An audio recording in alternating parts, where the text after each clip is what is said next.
Thank you very much, everyone. At this time, I'm assuming that all of you have received and had an opportunity to review the 4 drafts that we were going to discuss this afternoon. So the remainder of our afternoon will be dedicated to going through the drafts. They're also in your notebook. I'm going to recommend that we begin with the kindergarten draft, and that's entitled "Every Columbus Child is Kindergarten Ready." And what I'm going to propose that we do, and I'm certainly open for suggestions, is it's already broken out into sections by the bold print, so we can go through the various segments to see if there are real concerns or objections. I don't know the extent to which we should wordsmith this, because it would be difficult to draft by committee, and the draft is I think well written, but substantively, if there are concerns or questions, we should take time to discuss those concerns and questions. We also have with these turning this a response card. We have this response card technology. Should we decide that we want to use it to get a better sense of the consensus of the group? Sometimes silence will mean consent, sometimes not, but we'll play that by ear. We can use that as a default. So with that being said, Mr. Chairman, if I just to add one thing, that we, as I mentioned at the beginning, we will incorporate today's discussion into another draft to get back to the commission. So truly, it's not necessary to give us a word for word. Right. If there's a sense of a change that the commission would like to make, we'll take our best crack at it. But certainly, if there is a very specific phrase or word that people wish to recommend to us, to please specify that so we can take note of a specific choice of words. Thank you. Are there any concerns on this first page, either in the section that deals with what the community said or what the research and the experts tell us? The community statements are what they are, and it was compiled based on the interviews and the response cards. But in terms of the research and expert data, are there any questions or concerns?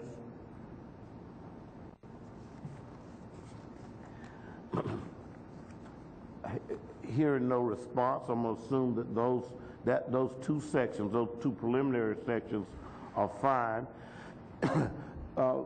Moving to the next section, which is programs in Columbus. That's pretty much data driven, but are there any questions or concerns with respect to that? All right, well, just you go to, you got it? Okay. Go to early childhood education. It's the blue tab near the back. These are under the recommendations. These are under the recommendations.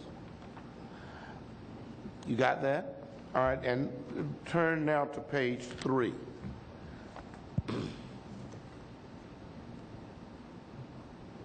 And that's where that section deals with programs in Columbus.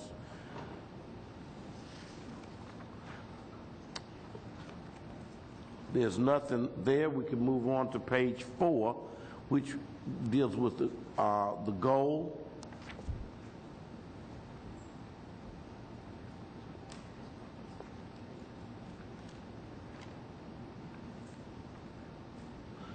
Ms. Tanny?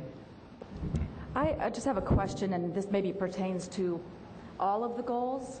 They're focused on achieving the goals by 2025. There seems to be a common denominator through all of the goals. As the subgroup was working on specifically the pre-K, we had very specific goals starting in 2014 through 2017, which we thought were achievable from a budget standpoint. So I'm curious why we would not be putting forward specific recommendations. This is so far 2025 that we're going to miss so many children, and we believe that it's feasible to do much more earlier. Thank you, Mr. Chairman. So First of all, I would note, which I'm sure you've all noted by now, that this formulation of the goal is repeated in each of the four, right? And so what we sought as we were pulling together all the papers was something that would be simple to state and to achieve some alignment across all of the goals. Again, that the commission might choose to go in a different direction, but that was when we sat down to try to put this together. That's what we were thinking, and then recognizing exactly what you've said, that the 2025 is a long way off, that interim goals are needed. The suggestion to the commission, which again may be, the commission may wish to change, but the suggestion we made was that as an interim strategy, we ought to be making progress on each goal with each child each year to be completed by 2025, rather than picking out, say, by 2017 we should be 25% completed, or by, by 2020 we should be 50% completed. Again, that's the suggestion we make to you. It could well be, that you want to go in a different direction, but it seemed when we were trying to pick these interim goals, I know the work group on early childhood certainly had a rationale for it, but when we were trying to pick these interim goals, it was hard to frankly build a coherent rationale for why we should be at a certain point at a certain year, as opposed to seeing progress in every goal every year. That's the honest answer of how we came up with this draft. So, by the way, I think the answer is how we got there is fine and legitimate. I think this is a really good point, though, because we've got essentially a pipeline issue, and so the idea that we would tolerate, I understand that we'd set interim goals, but that is a very long gap, and so it's, I think, appropriate for us to think of some of these areas out a decade. Others, I think you're right, Kenny, and I think we ought to consider. I don't want to try to wordsmith it now, and there's a group that really probably is very closer to the action on this. I think it's a really good point, and we ought to consider that. Yeah, no, let me just agree, and on a whole variety of levels. What I would think here, that especially in this area, the investments you make have one of the best returns, and so therefore the sooner you can achieve the goal, the better off we are. But beyond that, we won't fully control how people perceive the report, and so even if when we talk about interim goals and things like that, some people will be latching on to 2025, and so really, following your point, this is one where I think it makes a lot of sense, both in terms of policy and program and politics, to say, no, we want to get there a lot sooner. I agree. I agree with Tana and George. Herb? Kathy? And if I may echo, again, I was part of a minor part, but nonetheless a part of the subgroup. I know the amount of effort and thought that was put into it by I think almost all of us are here, so I certainly would agree with your position that it should be put back in the proposal. So that will be noted, Tana, and incorporated in the proposal, so that would editorially change this. Thank you. And I do think we had very specific kind of timelines and budget, but it also has to do with the bigger issue of budget, and is that part of any of these discussions? I mean, on technology, community, when we go through this, how are we prioritizing? Because it's going to come down, in some cases, to dollars. And as we speak about levy and public-private partnerships, that's going to have to be incorporated in this discussion. Anything else? Carol? Should something be noted in this work in terms of searching qualified staff and teachers?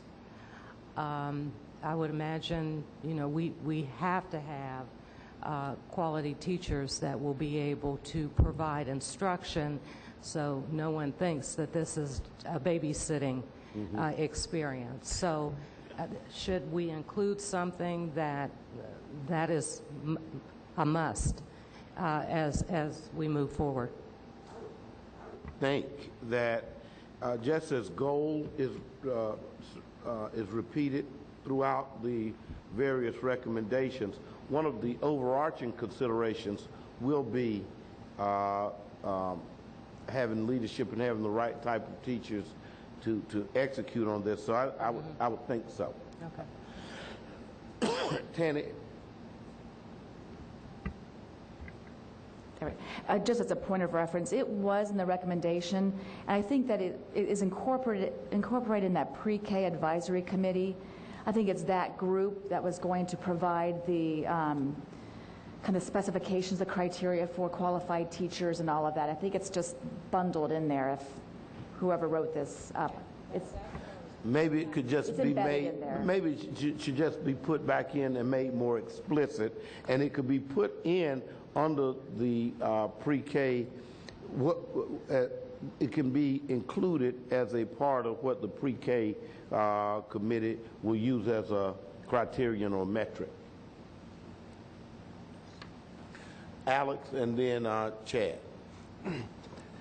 Under strategies on page 5, the first strategy, I think we're trying to do too much with that single strategy. I would suggest bifurcating it into two thoughts. One is actually, Tanny, I think your thought as it relates to funding, which is the first half of the paragraph.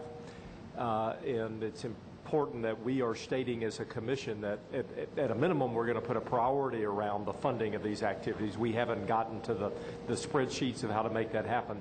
The second half of the paragraph is the philosophical approach, which I support, which is it's going to be a mix of district and community and nonprofit activities. I think by mixing them together, though, you don't accentuate that point hard enough from my own perspective, so I would divide it into two parts. How would you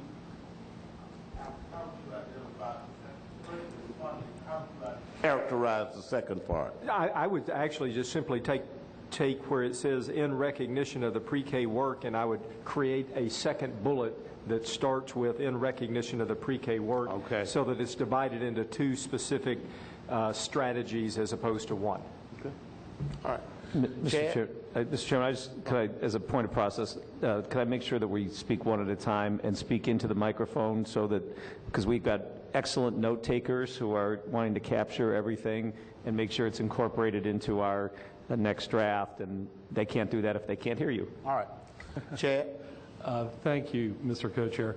Really following up on Tanny's point and Carol's point on the teaching, I think as we stretch early childhood and really try to be all-encompassing to the nonprofits, the early centers, the Head Starts, Columbus schools that are providing the service, what really is the standard we're setting, not just for the teachers, but also for the leadership of the various organizations. So if the concept is that public funds would be used at a local level to extend to early childhood centers where that's currently not happening, you know, we can talk all we want within Columbus City Schools about teacher qualifications, building leadership. Are we also transitioning those same thoughts to the nonprofit organizations delivering the same services to the 4-year-olds, for example? And, you know, again, with the expectation that this is all about academic preparation for kindergarten, not the babysitting comment that was made earlier, which I totally agree with. But, you know, are we making a statement through the commission that the standards we're holding teachers and the administrators who are delivering these services to young children at the same level? And I don't really see that pulled out, which Tanny might have been addressed in the subgroup, but I think there's a expectation that if dollars are going, local dollars potentially, to entities delivering these services locally that aren't receiving local dollars, that it's probably not going to be the same set of rules. You know, that there are going to be different and higher expectations. That's our understanding of the intent, and we will make sure that's clear. This is just a thought, but it seems to be coming together from the various comments. It may be that once we put this all together, we'll have a preamble that will cite to certain overarching common themes such as leadership, funding, alignment, the importance of recruiting talent, recruiting and retaining talent, because that will address all of these issues. So it will permeate all segments of our report, so that there's a concern with leadership in the building, there's a concern with recruiting and retaining great teachers, and you know, some of those things, and they will cut across all of what we recommend. So it may be that we will also embed, Carol, in a preamble, things such as that, the need for funding, the need for alignment with the civic and business community, all of those, the need for partnerships, I mean. And so that might be in a preamble, so whomever reads it will understand that that's a part of everything that we're doing. Reverend Gilliard? Yeah. Judge, I thought that the strengths of this whole proposal was the two things, the Pre-K Advisory Committee, which I thought would do a number of the things that we basically are talking about, as well as an Early Childhood Council that's going to be established. I think these two are crucial for the success of this, and they're going to be important to have. And I think that a number of things that we're talking about might very well be contained in these areas. I'm not for sure, but that's, Yeah, just to comment on Reverend Gilliard's observation, I agree with that. The one caution I would give, and it's just again a caution as to how we articulate this.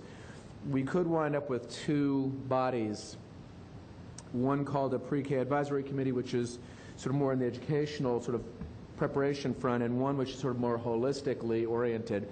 And I'd hate to see us sort of at odds. And so we might want to just think about, I'm not sure, again, whether those should be combined, but just a caution that if we create tons and tons of structure, I'd hate to see them working in some ways across purposes. So I'm not sure what the proposal, it's not really a proposal, just a caution, because I agree that these are critical activities and we have to be careful from a management standpoint that we don't create a huge bureaucracy that can't function.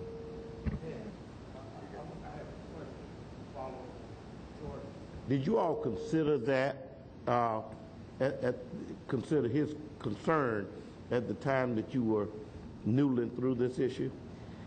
Yes, and in fact, I don't know how it became two. I don't know where that happened. I don't know if Jeanette knows, but I think we all along had wanted to have a childhood council, and this is my own recollection, but I'm getting old, but there could be a Pre-K Advisory Committee that could be a sub part of that. I don't see the reason for two, but someone else around, and I sent that back, but I didn't hear back, so I don't know what happened.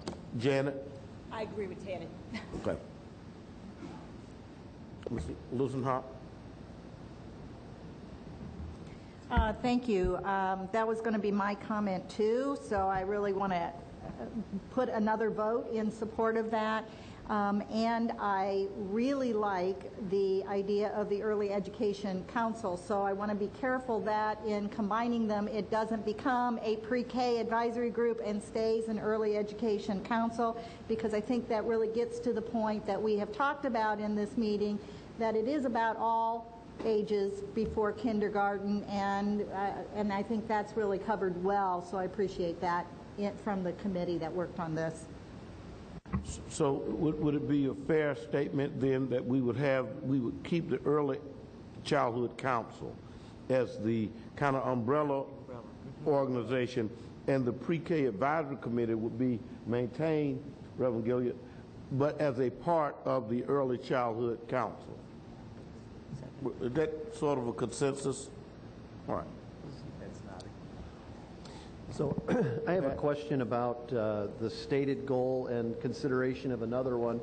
Obviously, the long-term goal is the kindergarten readiness leads to high school graduation, but we all know the data around the current crawl scores, and even though the crawl are going to be modified at some point into a new measure, shouldn't there be a specific targeted measure that we choose for kindergarten readiness in this section and not place it all on high school graduation. We're trying to actually measure the kindergarten preparedness and readiness, and it feels like if we don't know what the goal should be today, then it should be the work of the Pre-K Advisory Committee to establish that goal so that we're actually moving towards a specific target. Because otherwise it's very easy to say all children living in the Columbus City schools, but we're really trying to move the measure here, and I think we ought to call it out, or consider calling it out.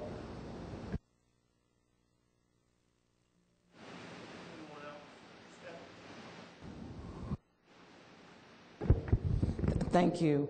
I guess the one comment that I would like to make, because I'm sure you're ready to move on, is that one of the things I hope we don't start doing as we go through these recommendations is that we try to drill down into the specifics, and we should stay at the 30,000-foot level with these, and then whatever the outcomes is, if it's the advisory committee, whatever that entity is that's going to look at the next steps, then that will be the work of that group to make sure that we drill down to those kinds of details. Not that this isn't good conversation, but I just wanted to make sure that this is the 30,000-foot level, and we probably want to stay there. Yeah, I agree, and I think that that's sort of the consensus. Is there anything else that we need to do on this on the kindergarten pre-K? All right, let's move on next to the community ownership engagement, serving the whole child.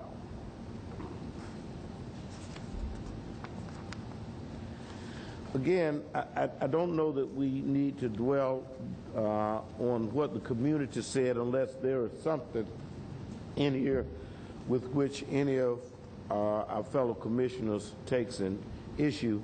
The research and expert portion of the report simply codifies what we've been told. So it probably is just as simple to move on to our goals and strategies, since that's what we're ultimately recommending. So are there any concerns about the goals articulated in this proposal? Ms. Lewison-Hall. So I'm not sure this is a concern.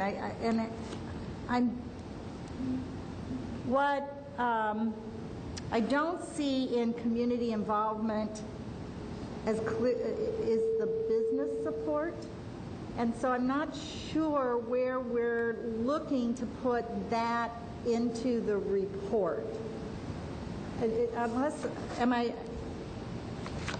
Because we talk about recess, out-of-school learning and growth, I think there's a piece there of the business support that needs to be strengthened. If I just very briefly to add, it's a very fair observation.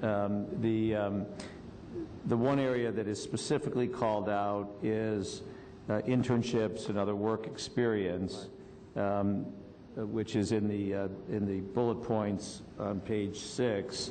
But the broader question of private sector support for the other community initiatives, you're quite right, is not called out separately. Janet. So, Jan? A concern that I had in this area, and I've even gone back and looked at it, so overall I think there's a piece around alignment of this work throughout the community. So for example, we fund significantly in this area, and I know we may not want to name specific organizations to do certain things, but I look around the table at other board members of Learn for Life, and I specifically think that in this area, this could be a role for an organization, an entity, but at least to call out the goal of creating a process for alignment in this particular area. Because I think what happens now, some of our children may have many opportunities if you live in certain neighborhoods, but you may not in other neighborhoods. So who's going to have the oversight to make sure there's the alignment of this specific part of the work? I agree with that, and I want to amplify on that, Janet. I don't know whether this was was your intent, but I think that alignment broadly, going back to Ms. Langenhop's proposal, should be included in this, and we should talk about a partnership not only with the business community but also with the civic community, so that business, government, and all of the key players are all aligned with what we're trying to accomplish, because when we get to the point where we are trying to get levies passed or something as simple as get each business over 1,000 employees to give us X number of internships for high-performing students, we're going to need the cooperation of the business community. So I think that alignment should be spelled out specifically here, with the aspiration being that there's an alignment between the education community, civic, and business. Ms. Hudson, and then my co-chair. Thank you, Judge. There are two areas that are very different. First, I agree with Mary Lou, and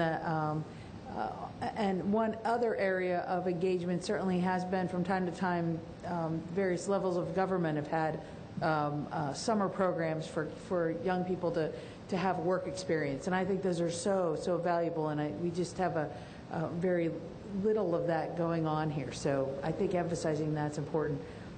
Completely different topic, but still here also, is I think this is one of two places that I identified as really, I think there needs to be some additional reference to cultural diversity and programs supporting cultural communities of various sorts. And I think in particular, I refer to the school. There are some schools that have gay-straight alliances, and that provides a little bit of support for gay LGBTQ youth. And there are organizations in the community that help. There are a variety of agencies, but it's a very vulnerable time, and I think that kind of alignment and focus here, not just, that's my example, but I think in the cultural communities of a variety of sorts, that those partnerships would be helpful. And I guess I just have a little bit of follow-up to what Janet just said. One of the things that I've really enjoyed about this experience is learning about what already exists, and especially in the area of alignment. I wouldn't want us to go out and create things ignoring what a lot of us may not know exists. And an excellent example is what I've recently learned about Learn for Life. So just want to put some emphasis on that. And I'm going to steal Carol's thunder, because one of the things that she's talked to me about and to us about is that there are some programs that are already in place that we may recommend that would represent a duplication of efforts. And so, and that's really true with all of the services that Janet's agency provides. So there seems to be two types of alignment that we're talking about. One is what Janet was talking about, alignment in terms of services that are provided and programming. Then there's the type of alignment that you see at 30,000 feet with all of the stakeholders. So we're talking about stakeholder alignment and service alignment.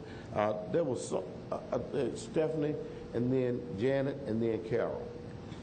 Thank you. One of the things that I saw that was missing from this, and I know we talked to parents, but some kind of full-blown parental engagement opportunities, I think is missing from here. Parent engagement, and I know Carol has said this many times, and I know there's already things that the district is doing, but if we don't have parental engagement through all of this in some way, I think we're going to miss the boat.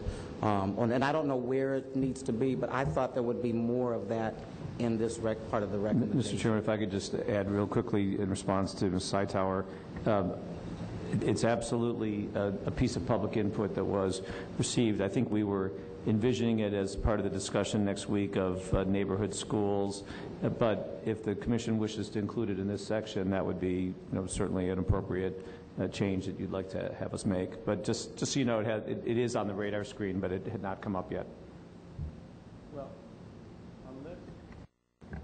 Unless there's some opposition, then why don't we follow Stephanie's suggestion and include it in this section as well? Okay. Now, Janet and then Carol and Priscilla. And Chad. Priscilla was in next. Oh, Priscilla was in the queue next. I'm sorry, Priscilla. That's Forgive me. okay. All right. That's okay. Just a couple of things. One, I do agree with the whole alignment issue, and I think our discussion at lunch, at our lunch table, we talked about, you know, what organization is really going to be responsible for working with and identifying those organizations that are going to be working in the school system. Because we know right now there are a number of organizations that are in the schools supporting the children there. However, based upon even the discussion that we had earlier today, whether it would be, you know, Communities in Schools, City Year, or the organizations that are presently working in the school system, we need to make sure that who's ever working in the school system will be aligned with the goals that we're setting out here, so that as a community, from the public and private sector, we'll be, you know, continue to increase the funding to those organizations that we know that we would want to have in those schools. So we got to have serious alignment around those issues. The other, when looking at this document, in terms of one of the goals would be students in Columbus East Schools District will be participating in the school breakfast program, and I'm in total agreement with that, but I also want to make sure that we include the out-of-school and summer feeding program, because we understand that when those children, as we heard, when most children, you know, aren't being fed during the summer, they're not able to retain the information that they had during the school year. So that should be included. This is really a follow-up, I think, to what Councilmember Tyson just stated.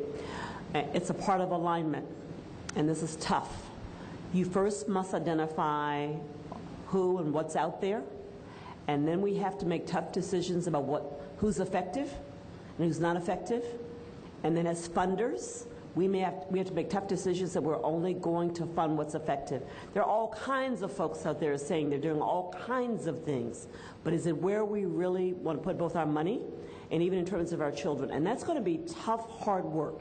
So I just want to, you know, alignment is a word that we throw out, and it's what that should be our goal, but it takes a lot of work to get us there. And I may be getting too much in the weeds, as Stephanie pointed out, but that's a concept that we need to put somewhere, because I've seen it not happen effectively in this community.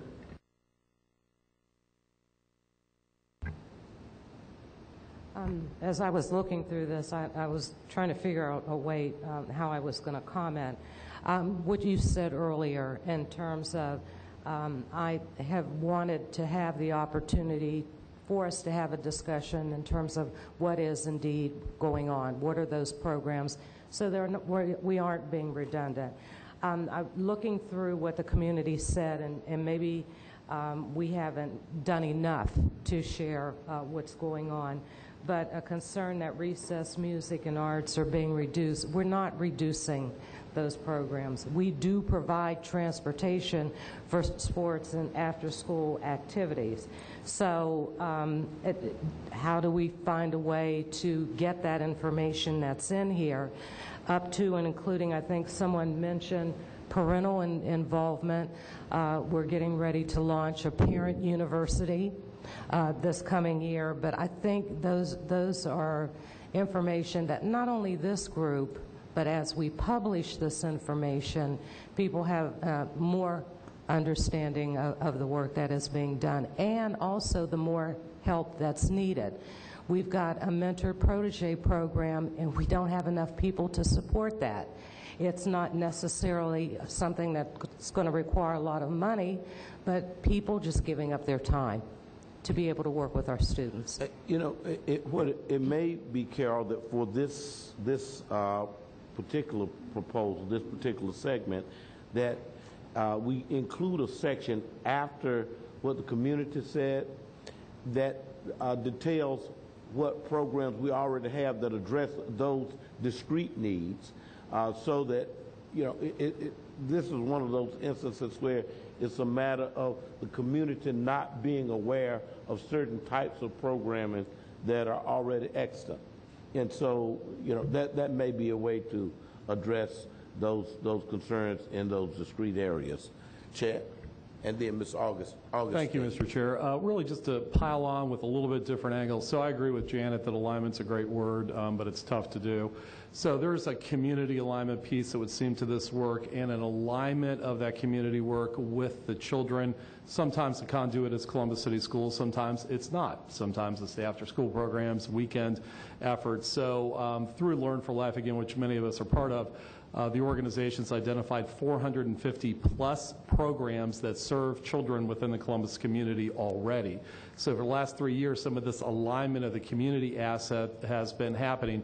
The neat thing that's been going on, though, that I think is extremely meaningful is that data supports the alignment, that we understand what's happening with each individual child. Learning Circle's been doing that with the Columbus City Schools for a number of years within the district, but that data is now extending into early childhood, into higher education, and there's a pilot going on with 5 nonprofits of extending that Columbus City School data to the nonprofit work too. So there's a lot happening that is really in sync with the verbiage. And again, I think my question or comment would be, you know, we contrasted with the early childhood, we identified a hub, okay, the council hub. We're not identifying a hub here.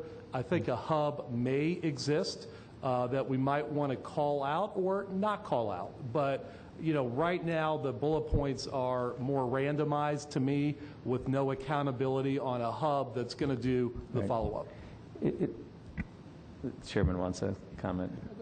No, I was, so if I could, to address this point, but also just in general conversation as we head through the rest of these recommendations today, as I shared with commission members when I was discussing the process that we were following, the thought had been, and again, we can do this differently, we'll do it however the commission chooses to do it, but the thought had been to get into these papers the recommendations, the substantive progress that we want to make, if you will, and then to turn collectively to the subject of how will we make sure these are all implemented. And so on the 26th, our plan for you was to have both the remaining 2 substantive areas of recommendations, but then when those are concluded, and you've decided what we want the community to accomplish, to then have a separate paper that would describe how we think the implementation would occur. Candidly, and so that's why I agree with you that it's missing and it was sort of deliberate. Candidly, the only exception to that, which you'll see as you go through the 4 papers today, was the early childhood, and that's because we had a very specific group who made a very specific recommendation about a particular need to be created. The rest we were silent on with the intention of coming to that after we've collectively arrived at a decision, because it may be that there's recommendations in this section and one in a section we're going to do next week that tie together to a single implementation strategy. Yeah, just a thought on that, because I think it's a appropriate point, or one thing we might think about. Again, I'm just going to reflect. I said this to the table I was sitting at lunch. We have a unique opportunity. This body actually represents a pretty broad base. This is somewhat, for those who have not lived in other communities, this is somewhat of a unique place where we can actually mobilize pretty effectively to get things done. I think what we might do, rather than, again, not get into the weeds on every recommendation, but we might be more aggressive about saying, on the goal part of this, which is to aggressively use community activities, which that will drive the decisions we make about implementation. So, for example, if we really want to take advantage of the businesses and the museum and the Jazz Arts Group and the symphony, and which we should be doing, by the way, then we ought to be, as part of our goal, I think, making sort of a bolder statement about sort of an aggressive pursuit of that kind of activity. It's just one way to do it. And then what that means in terms of follow-up, whether or not that's a specific body that focuses on that, or someone who advises Very- the mayor or whatever. So just one way to think No, about very, very fair approach and something we can do. And I think my comment kind of goes with Mr. Barrett's comment that he just made, because I know that Carol said that they haven't reduced anything, and maybe they haven't in the past few years, but from my perspective, there's been a lot of reduction over the years. And so when I read this goal that says the majority of Columbus City School students should be involved in one or more extra school or community activity, that just seems hard for me to make happen. And the things that stand out to me from when I was a child is I did go to the museum, and that was my first experience there, and to the theater to see plays and stuff like that. And some of the schools have been kind of, they can only do maybe 2 field trips a year, and that was my eye-opener to a lot of culture and arts. And there's so many things in our community, like, I don't know, there's plays that are normally $70 at night, but students can go to for $5 during the day. Or the Columbus Zoo has a program that they'll bring in for every grade, and those things are free. And so I feel like it's not, and maybe it's just me, but those type of programs are important, and I think is something that we can say, yeah, this is happening in the school because it's something that's regulated in the school, besides the after-school program that kids may not get involved in. Because I only do one program a quarter, because I'm not a taxi cab, and I don't want to be overworked, and I want my kids overworked when we leave school. And so I wonder if it says that. Maybe it's just me, but I don't see like those type of programs. Okay.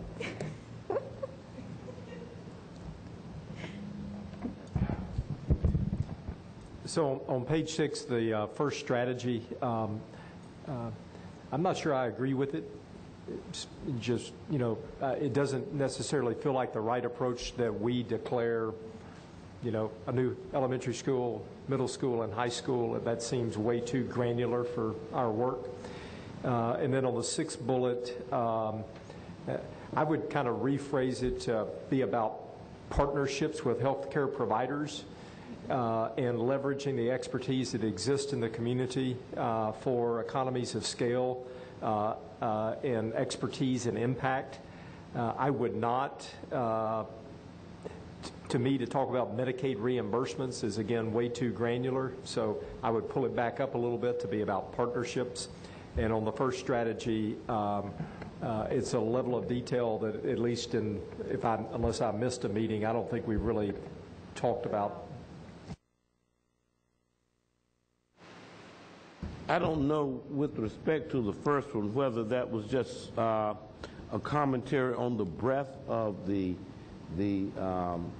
remedy, or whether an expert or someone suggested that we needed 3 different schools. Well, so I guess that my comment to Alex would be somewhere in between the granularity and the higher level. I think we heard very strong evidence or critique of the shortage of spaces and the demand for increased spaces, and I heard a pretty strong consensus, I thought, that we seek to have more spaces in such schools. So I would suggest that, but on the granularity of it's a middle school, high school, elementary school, that I think Alex's point is well taken. So maybe, I don't know if it works, Mr. Chairman, but maybe we can pitch a second draft in between the 2 levels of of granularity on that, if that works. Any other questions or any other comments on either the goals or the strategies on page 6, other than what we've already discussed? All right, do you have a question, Carol?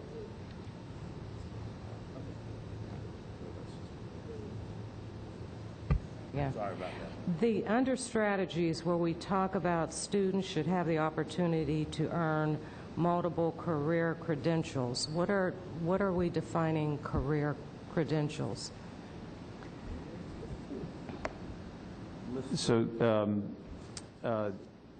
I'll start, and then I'm looking at the distinguished president of Columbus State Community College to help me with this subject. But the intention here is to reference the certificates and various non-degree related programs that are out there. So, for example, a project manager certificate, an IT manager certificate, which are gaining the suggestions we heard from the experts were these are gaining in value in the marketplace, frankly, relative to things like formal diplomas and formal degrees. But, Mr. Chairman, if I could put him on the spot and ask David Harrison if he would bail me out here with a better answer. Thank you.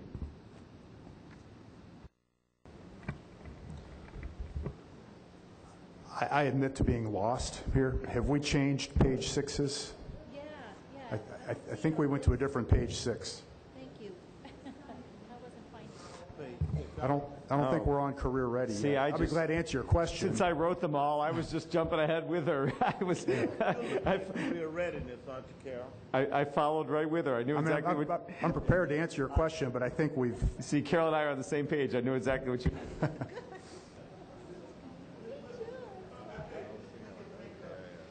Pick up career readiness next, and then we can start with that question. But before we do that, let me ensure that there are no other questions or concerns on community ownership, community involvement. All right, let's move on to career readiness. Oh, I'm sorry, Mr. Muhammad. Before we move on, looking at the strategies, strategy number 5, what it says, all eligible students living in the Columbus City schools should be participating in the school breakfast program. I'm just wondering if it would be better to say all children rather than eligible children should be provided nutritional foods either at home or in the school, rather than just focusing on eligibility, which would keep non-eligible students somewhere else. So a blanket statement saying that all children should be provided breakfast either at home or in the school. Mr. Muhammad, under your formulation, do you see the need to delete the sentence that talks about eligible students, because we could include that so that we emphasize the importance of nutrition and the importance of starting your day out with a full stomach so that you can come in and get a full mind, because that's what the expert said. I think that statement about eligibility was included so that because there was some data suggesting that we have a number of students who are eligible for free breakfasts who weren't getting the free breakfasts. And I think what this was designed to do was to make sure that everyone who's eligible gets what he and she would be entitled to. Stephanie? I agree with Dr. Muhammad. One of the things that I thought I heard during the presentation at COSI was that there were innovative programs where all kids came in and have breakfast, so that what it didn't do was it separated those kids, so it leveled the playing field. And I think that's what I'm hearing you say, and I agree with you. I think it should be funded all across the board, and it shouldn't be about eligibility, that we start, if we're talking about being innovative, let's do it that way. Mm-hmm.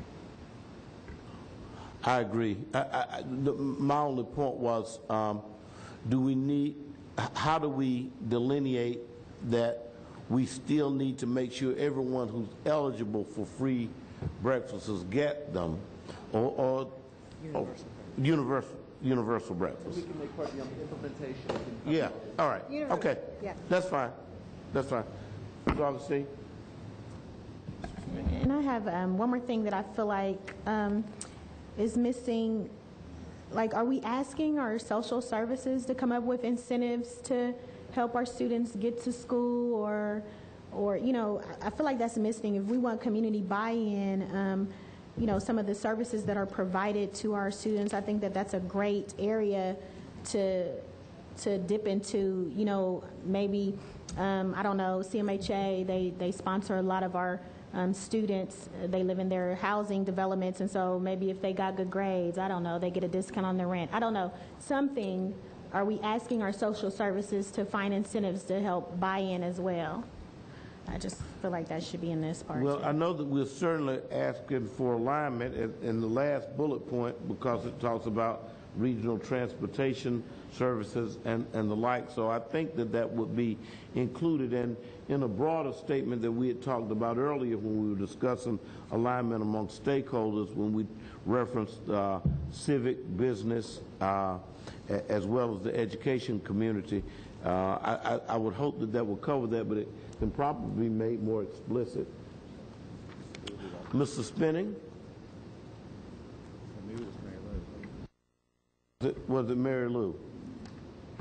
I was going to comment on the school breakfast. I think a lot of that has been commented on. I am cautioned about trying to say either kids are getting a breakfast at home or in school because of the very real challenge of knowing whether kids are getting breakfast at home, and the opportunity. I really think we want to stay focused on kids getting a school breakfast. So. And I think that that was the point that Mr. Muhammad and Stephanie drove home. And so we're going to have a statement in there about, well, this universal breakfast. Okay. Mr. Chairman, this is one of those moments where I want to make sure. It's one of these moments where I'm not sure I understand what I'm being directed to do, so I better clarify.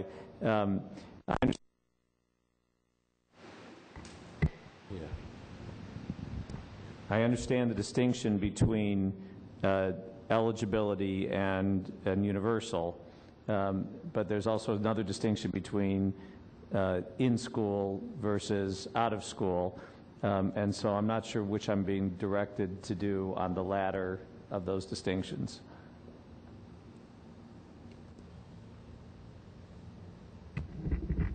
I think I agree with Mary Lou that schools cannot determine who had a nutritional breakfast at home. So, and we cannot say from this group that we're only focusing on those who are eligible for programs. So the statement should be that all children coming to a school environment should have a healthy breakfast in a school. So I agree with that. Thank you for the clarification.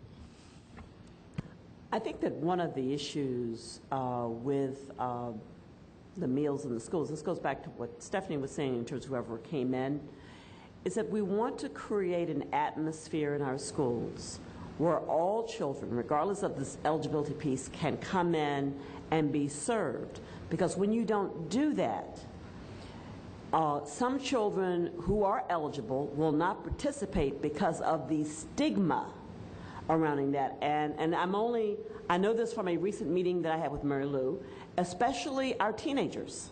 And so I think that's what the real issue is here. And so it's affording every child who enters a school building the opportunity to participate in breakfast, lunch, whatever we have, because we're trying to take away that stigma. And then there's another whole piece that I think that was captured earlier. It's beyond just the school year for our kids.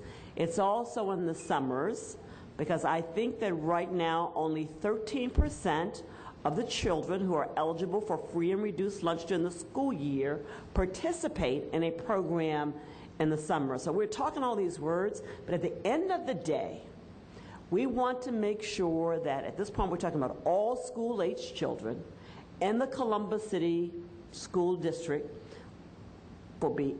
have the ability to eat, to not go hungry every day. So however we want to put it, we want to make sure that year-round our kids have that opportunity.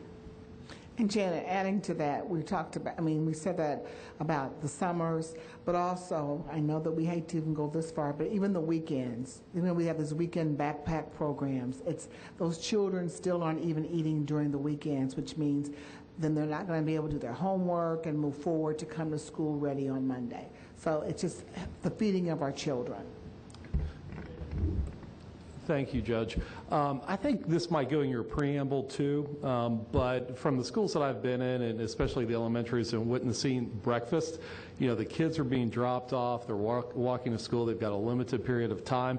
It's just not availability that's key here. It's that the building leadership, again, is encouraging it.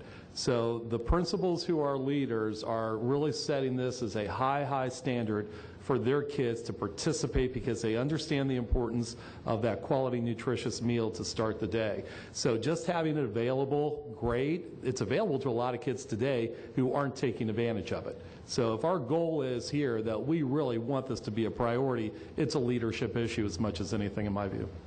The words we use are easy access. All right, let's let that be the last word, and we can we'll move on to our next one, which is students with a purpose.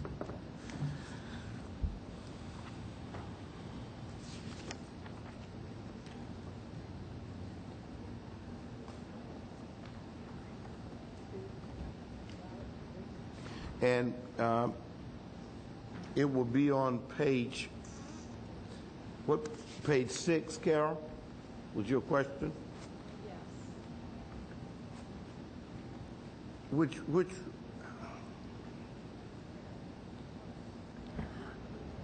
And I don't know how I mix this up, but I thought that Alex started with, under strategies, talking about neighborhood high school feeder patterns. Was that the area that he was talking about when we... No, we are, I tell you what, we are on, I have the wrong one. We need to go to career pathways. The tab that says career pathways. Right, that's the tab. That's the tab. The document's called Students with a Purpose. Yeah, the document is called Students with a Purpose. Okay. But the tab is career pathways. And you were on page 6, is that right, Carol? I was indeed. Okay.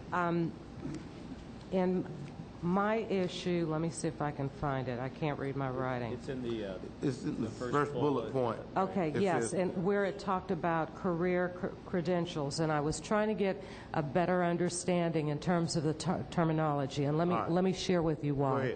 Go ahead. Last night, the board passed criteria for graduation requirements, and we talked about all the various levels, the types of certificates, things of this nature. And I was confused, or I didn't quite understand the part about the career credentials. Because, for example, if a student wants to receive extra credit for a foreign language, where they could take more than one, those were the type of things that we talked about yesterday, and I just wanted... Yeah, I know. I was using that as an example. But just trying to get more clarification. Rhonda? Some of the career credentials we already offer are things like Cisco certification, not what we were talking about at the board meeting last night that has to do with a type of diploma. Right. But ASE certification for mechanics, culinary arts. Culinary yes. arts. Right. Cosmetology. There are lots of things that we already offer. So I think this is separate from the type of diploma that a child gets when they graduate from high school. But those are just some examples of career certifications. And that's what I was just trying to get clarity in terms of what it was that we were referring to.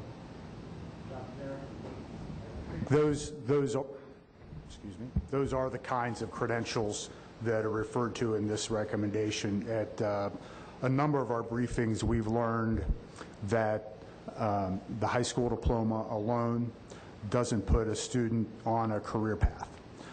So this recommendation really ties to building within the high school education the opportunity to earn market value credentials that not only help students get a job, but do hold post-secondary credit so that they can move on to an associate's degree or a bachelor's degree.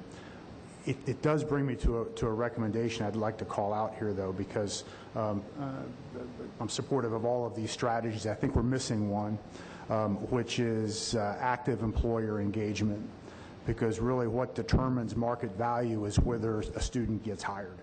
And the employer really needs to have a strong voice, I think, in this process so that those of us in education understand what the emerging needs are and that we can make sure that the academic opportunities for students are aligned with the career paths that employers seek.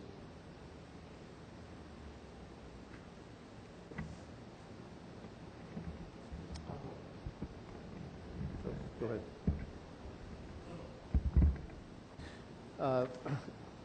I've been scrambling trying to find it. I thought it was one of our experts, and I don't remember if it was in this section or another, but it's a consideration of another strategy, and that it was around the possible commitment to create an individual education plan for each and every student that would align with these pathways.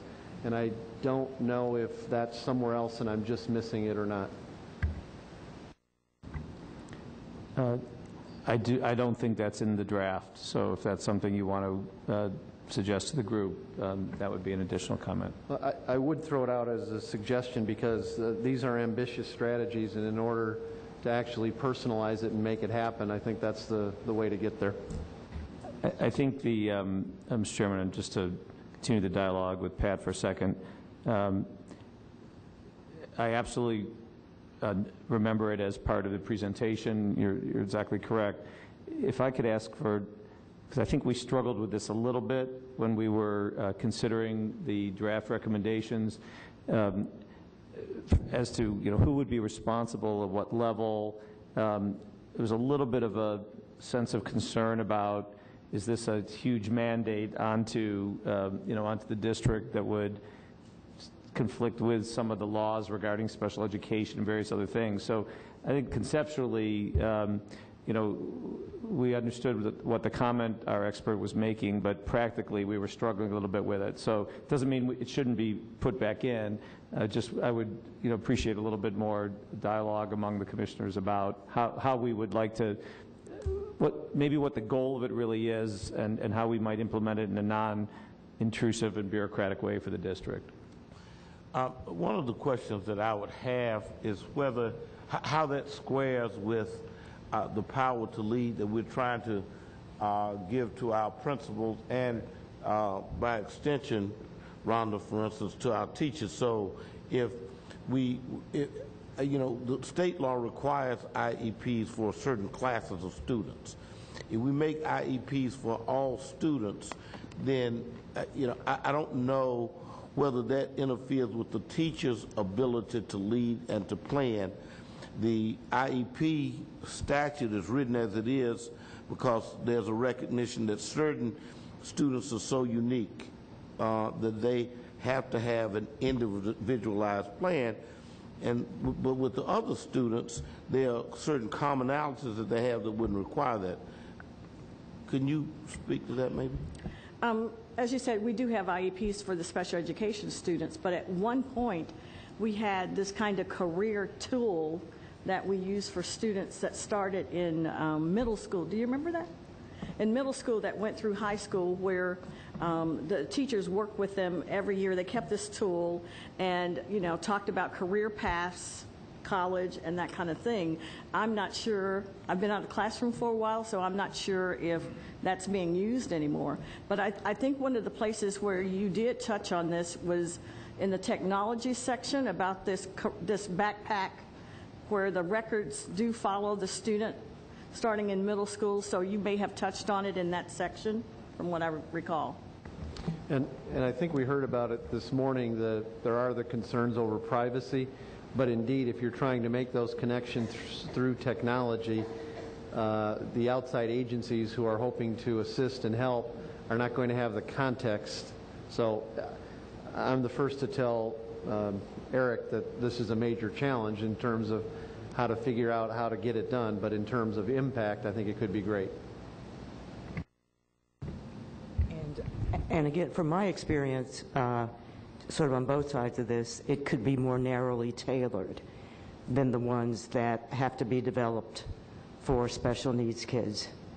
As I, dealt with that with my son, I would not expect that outcome to be, for my other sons, to be as comprehensive and so focused in certain areas. But I think it would be good for any child to have an individualized plan.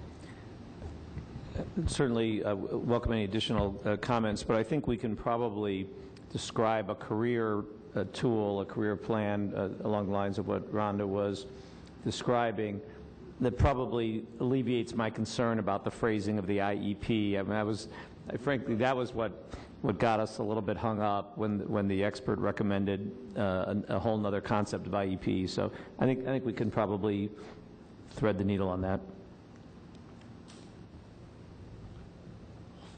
Elizabeth? So I think in light to the comment that was addressed earlier, looking at those overarching themes that perhaps should be addressed in, or at least considered for all of our strategies, is this notion of parental engagement. When I look at what the community has said regarding students with a purpose and career readiness, there was specifically mention of this community's notion of the need to raise the level of awareness for parents. And so we've addressed in our strategies that every student should have an opportunity to participate in these career pathways, but perhaps there's also an opportunity for us to talk about parental engagement and education in this strategy as well. So I would just say, in light of all of the conversations, perhaps consider where parental engagement is needed in all these areas. I agree. I think that's a good point. And then that can, it can either be a part of the bullet point that requires active employer engagement, or it could be a separate one. I would favor, as Elizabeth outlined, a separate one because they really speak to two different audiences or stakeholders. And if you look at bullet point 2, we're going to need active employer engagement in order to do what we talk about in bullet point 2. So maybe we add 2 additional bullet points. Ms. Augustine? I also think that this is a great opportunity to piggyback on what Ms. Tyson said about supporting the things that we already have in the schools, because I think that if we support it, I know I can, because they're already in the schools, and yeah, they're talking about college, but if they started early on the career readiness program and kind of align that with, if I already knew, if I could decide in the 6th grade that I wanted to be a biologist, and so now I get my internship, somewhere where I'm implementing that, and then I can change my mind or get more excited. I think that maybe we can fit that in, that alignment that she was talking about. Anything else on the strategies portion of students with a purpose or career pathways? Mr. Muhammad? Yes. Looking at the goals throughout the 3 recommendations, I'm just thinking that when it starts with a child enters kindergarten, I'm just wondering if we should be thinking about pre-K as the place where education starts rather than kindergarten, because we have in our lingo now that we have PK-16, PK-12. So I'm just wondering if that is something that we are overlooking by saying that a child enters kindergarten. Most children enter school with pre-K and go to kindergarten in the 2nd year of their education. So that's just a technical suggestion, if that is. And I would just, certainly we can make that change. I also just want to say as candidly as, as I can, and welcome all input on the subject of the appropriate timetable. This is obviously a balancing act. On one hand, I think we all felt the need to commit ourselves to a timetable and to measurable improvements, and I picture a scorecard on these goals that we will attach to the report so people can measure our improvement. On the other hand, we also know that some of these do take time to accomplish, and so we were, candidly, we were struggling for a framework. We have in our community Columbus 2020, which has built I think, a sense of urgency around its date, but there was also a sense that the fact that we're starting in 2013, that we needed to give ourselves a little bit of room. So this is not there's not an obvious yes or no answer to this, and I just want to say to the chairs that we take all and every guidance on this question of how to frame the timetable.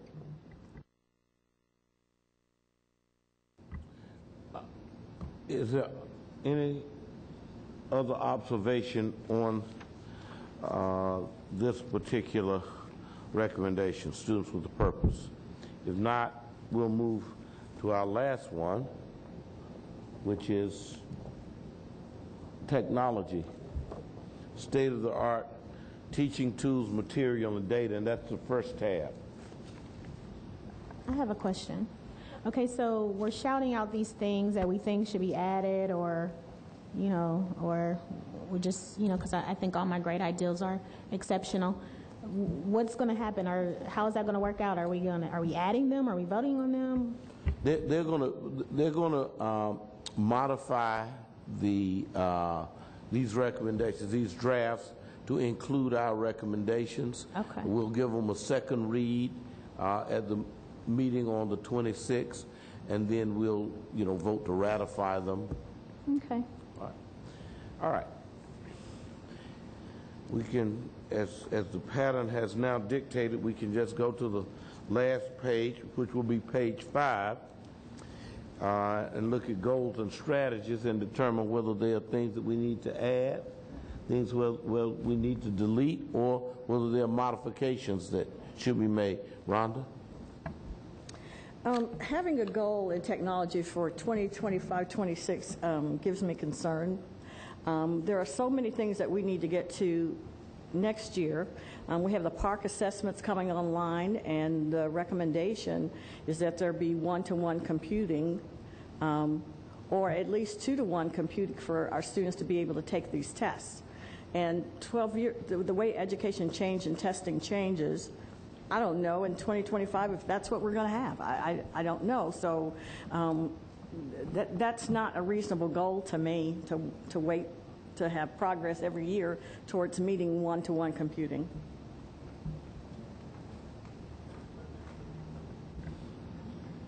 Any additional comments?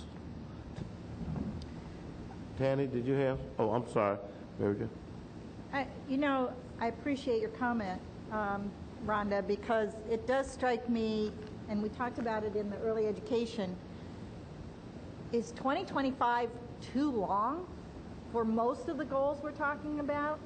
And so, I know we picked that because of kids entering kindergarten now are going to graduate that year, but it seems to me that most of the goals we're talking about actually should have a shorter time frame on it.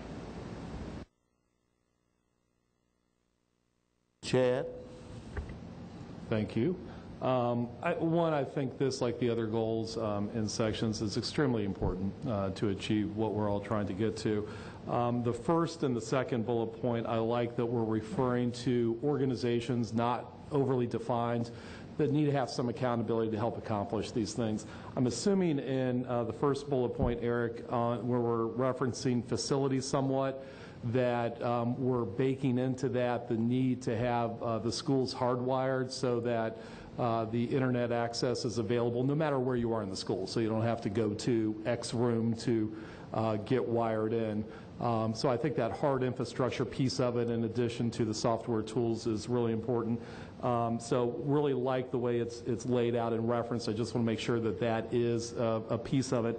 And then on the last bullet, if you like it, that's exactly what we meant. There you go. There you go. On the last bullet point, I think the training for the community, parents in particular, is really good. And I'm wondering if the thought might be that that is a community district responsibility. Is it something that might happen within the schools?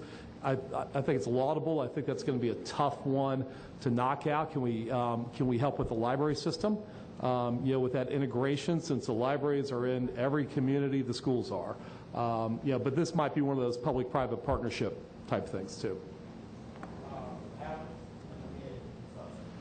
So as I reflect on them, from a strategic standpoint, they're not all prioritized the same in my mind.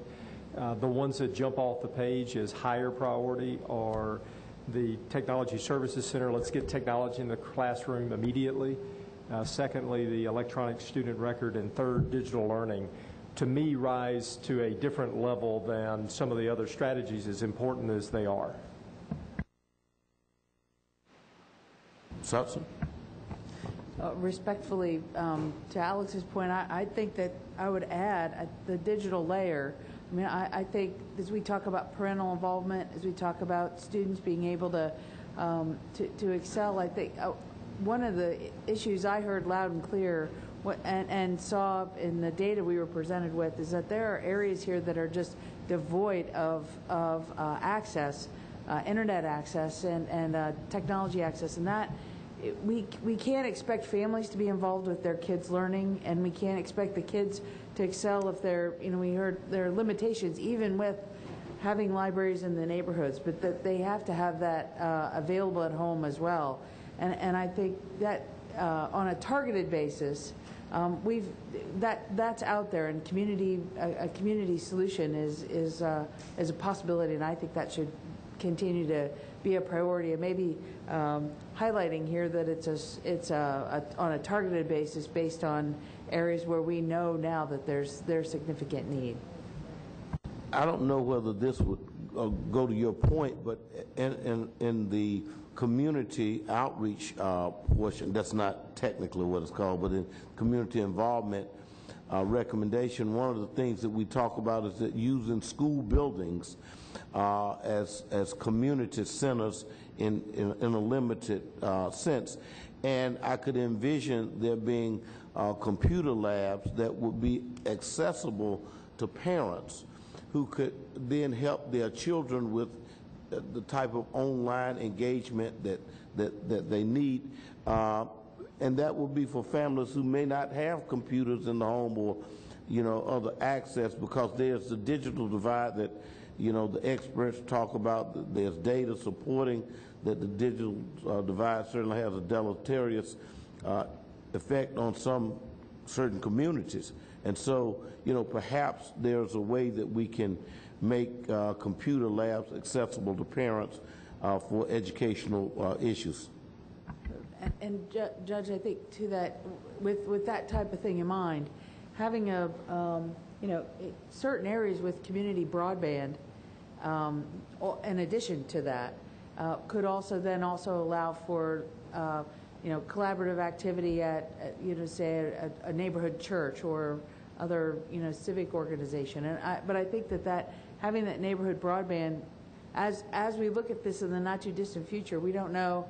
Technology continues to be more and more readily available, but I wouldn't push that too far aside. That's in some communities that has been used now for years. So, and I think that technology is only increasing. We have, but I think that the city has access to partnerships and collaborations where they can make that community broadband possible, at probably a relatively low cost to the area. Ms. Augustine, and then Mr. Asher. Okay. I think that first, every tab should have something specific, drawing it back to the community. I agree with her that it should be some internet cafes around, but I also feel like maybe we can get community buy-in, like I know Job and Family Services and COEX Workforce Development, they send some of their people out to different jobs. They could go to these, that their job could be to learn the internet or what they need for their schools, or maybe they can go to the school and volunteer. But I think that can be a part of the community buy-in to make sure that they get this training that they need, you know, and it's an incentive, and it's something that they have to do to get, you know, whatever assistance that they are receiving. Sorry, John. Herb?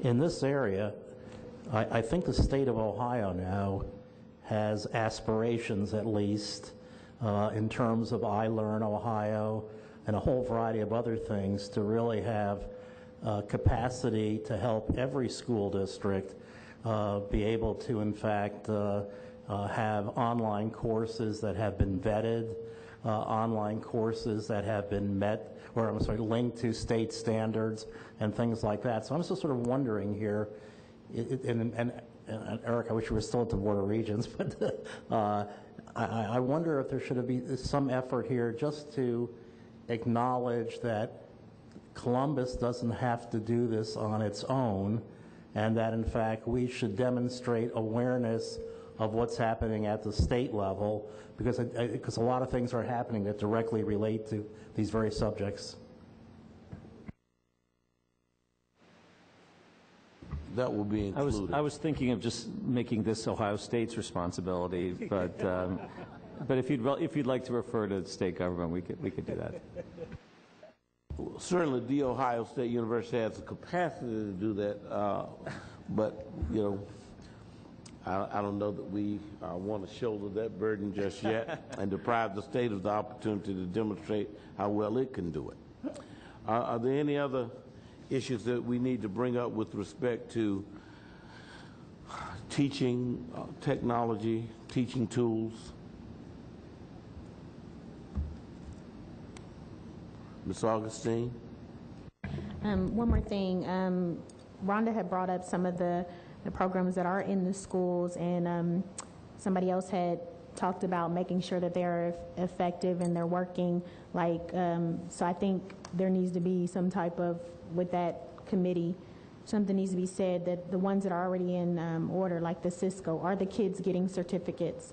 You know, and if not, how can our recommendations make either that possible or find a different program that's working?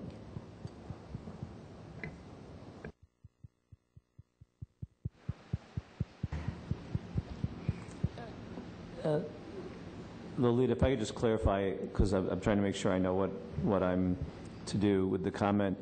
The career, the Cisco certificate that Rhonda spoke of before was relative to the career-ready certificates. You're suggesting that in the technology area we should seek more of those? Because we could do that. I think my suggestion is, yes, maybe seek more, but is the program even, I can't concentrate when you're making jokes. Is the program even working now? Are the kids are they getting certificates? You know, they're signing up for that, and Cisco takes a lot. Are they graduating without a Cisco certificate? I don't even know how we would word that, but that would be in with accountability. And if not, what kind of computer programs are they receiving certificates? And then let's expand on that and eliminate the ones that aren't working. And I apologize for joking. We're all getting slap happy by the end of this months-long process. If it's acceptable, I think that the point you're making is about, at least I understand, is about technology certificates, which are incredibly important in the marketplace and getting even more important. And we need to emphasize that, whether it's in this section or in the other section about certificates. I think that's an excellent addition. Are there any other? Pat? This might be a little bit too granular, but oftentimes I think we forget that technology could play a huge role in the early education piece as well. And I think about how we might work with MOOCs to connect parents to resources and connect them to their children. And again, I don't know if that would be covered under digital learning opportunities or training opportunities for parents, but I think there is something here that might be a little bit more robust that could be really advantageous to helping parents understand their responsibilities for the kids, but also giving them the tools to help them be successful. One thing, I think that's a great idea, and I think that you're absolutely right. But I think that what we do need to say, whether it's in the preamble or elsewhere at the beginning of the document, is that this is an integrated document. It is to be read as a whole and not, segmented out, so that it's not isolated in its scope, but it's all read together. And that way, some strategies used in one section may be equally applicable across the board. Are there any other issues or questions with respect to technology that we want to raise at this time, or that we want to have our executive director look at and incorporate? All right. There's nothing else. That will conclude the portion that deals with these 4 recommendations, and I want to commend everyone for having been so well prepared that it enabled us to move through this with such dispatch. Mr. Chairman, since we're about to give people back half of their afternoon, they should be very, very happy with us.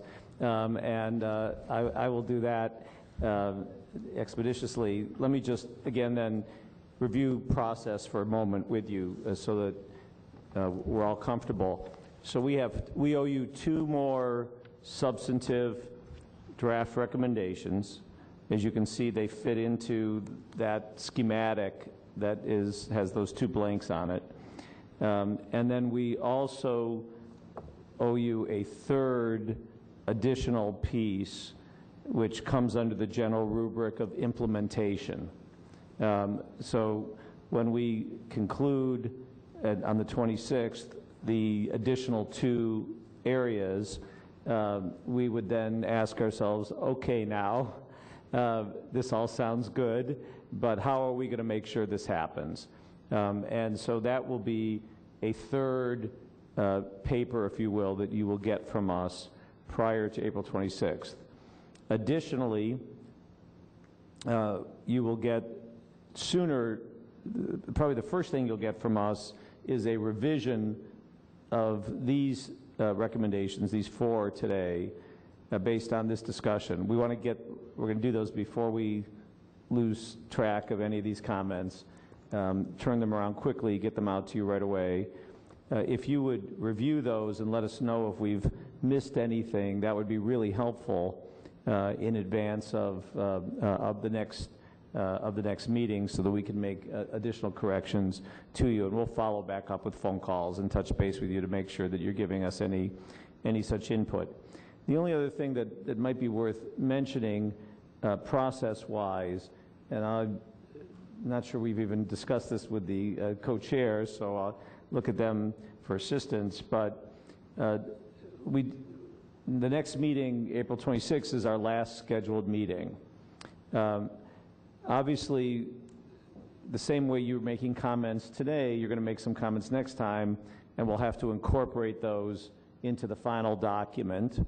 We'll need, you don't have to decide today, but we'll need some procedure.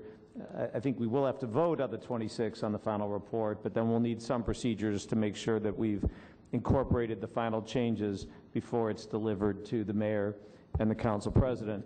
And to that end, let me also add that by the 26th, we'll also be able to provide you with the proposed title of the document, some of the graphic design elements of it, the table of contents, all that, so that you'll be able to be comfortable with the way in which these, if you will, these are chapters of a larger document which has introduction, transmittal letters, appendices, all those kinds of things. So we will endeavor to have as much of that for you on the 26th as possible, so that you can also be comfortable with the way in which all of this fits together into a coherent whole. But obviously, we'll still have to do a few little tweaking of changes that you make for us after the 26th. But we do hope that we'll be able to conclude our business on that day. All right, if there is nothing, are there any questions as to Eric's comments? If not, we are adjourned for the day. Thank you very much, everyone. Good job, Judge. This is why you're